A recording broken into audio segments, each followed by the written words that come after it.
Channel Sports Central, we're going over a college football game preview and prediction on a game coming up in Week 12 of this 2020 season, and that's going to be between Illinois and Nebraska. Both these teams got their first wins last week, so things are definitely looking up for both these teams as we head into the second half of the Big Ten season, and this is going to be an important game for both these teams moving forward, especially if both teams are going to want to be in bowl games at the end of the season. So it's going to be an important game for both these teams, and we're going to be going over a full game preview and prediction on this one here today, starting out with your team trends. Last week, Illinois beat Rutgers. 23-20 was the final score there.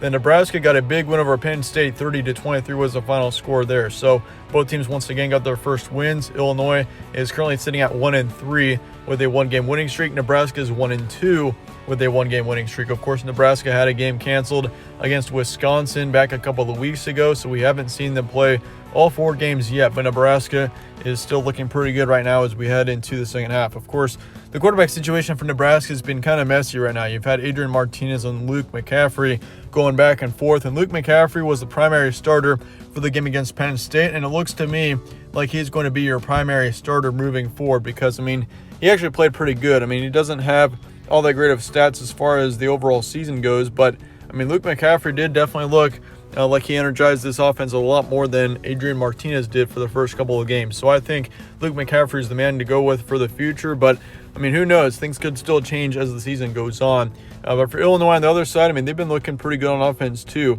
Of course, they got Taylor, their quarterback, 379 yards so far this season with 3 touchdowns and 2 interceptions. And of course, the quarterback situation has been kind of mixed up for Illinois so far, but as far as it goes for this game, it's going to be on Saturday, November 21st, noon Eastern in Lincoln. So the Huskers will be your home team here. Spread currently says Nebraska by 15.5. So that is a very heavy spread towards Nebraska right now. And we also got your ESPN FPI saying Nebraska 80%. And then the Vegas prediction is going with Nebraska as well with a 30-22 final score prediction as of right now. So Nebraska is favored in all 3 of our sources, but that's not much of a surprise there. Nebraska certainly looked really good in their win against Penn State. Like, they dominated that entire game, and I don't think Penn State even led. Of course, Nebraska absolutely dominated the first half. It looked like it was going to be a blowout, which Penn State kind of creeped back a little bit in the second half, but Nebraska still got a big win there last Saturday. So, it's not much of a surprise to see Nebraska as the favorite here, but I do think Illinois got a chance to keep this game close. They played pretty well against a Rutgers team that actually has been pretty decent so far this season. Here's your stat comparison for this game. Illinois currently got 17 points per game, 34 points allowed. They got 148 total pass yards a game, 206 total rush yards. So this is more of a rushing team more than anything right now. And then for yards allowed, they got 272 passing and 189 rushing. So this pass defense for Illinois has been terrible so far this season. But on the flip side for Nebraska, they got 20 points per game, 32 points allowed. And the main reason why that points allowed total is so high is because they allowed 52 points to Ohio State back a couple of weeks ago. But for total pass yards, they got 176. They've been also a good rushing team with 193 rush yards. And then 233 pass yards allowed, and then 202 rush yards allowed. So Nebraska's rush defense has been really what's been killing them so far this season.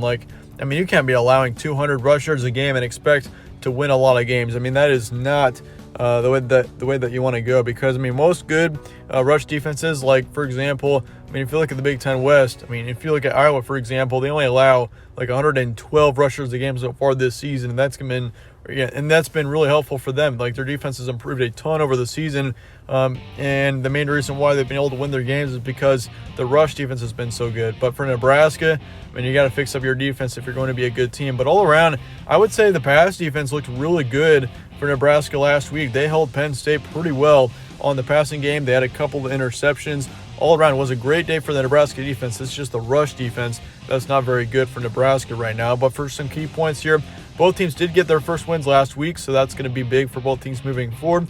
Nebraska is much better this season than the last. That's something that I have noticed. Even though Nebraska is 1-2 right now, there is a big difference from last season to this season. If you look at the offense in general, they look so much faster. And, of course, the quarterback situation is still up for grabs, but I think Nebraska right now is actually looking like a pretty good team, and I think they've got potential. Looking at the future schedule for Nebraska, things do get easier as the season goes on. They've had to play Ohio State and Northwestern, which are 2 of the ranked Big Ten teams right now. And then, of course, you played Penn State last week, who's got a lot of talent. Don't forget about them. But, of course, they do have to play, looks like, They don't have to play Wisconsin, but they got Purdue coming up soon. They got Iowa coming up soon. And then they got Minnesota too, which all three of those teams are, I mean, Iowa's going to be a tough game, but I think Purdue and Minnesota are definitely winnable games as of right now. But for Illinois, they're trying to gain some momentum back because Illinois, I still think, is a talented team too. Like, if you look at them on their side, like, of course, getting their first win here against Rutgers last week was big for them because starting out 0-3 is not something that is easy to come back from. So for Illinois to be able to get a win there, that could be a big one moving forward, especially if Illinois is good enough and they got a talent to make a bowl game, which I think Illinois personally does. I mean, if you look at how much talent they returned after the 2019 season, I mean, this should be a good season for Illinois, which, I mean, of course, they've had kind of a messy situation in a few areas of the ball, but I think Illinois definitely still is a good team. So, I mean, gaining some momentum here, if they could beat Nebraska in this matchup, that would be huge for the Fighting Illini moving forward. But I don't think that's going to happen. I'm going to go with Nebraska in the end here. I think the Huskers are all around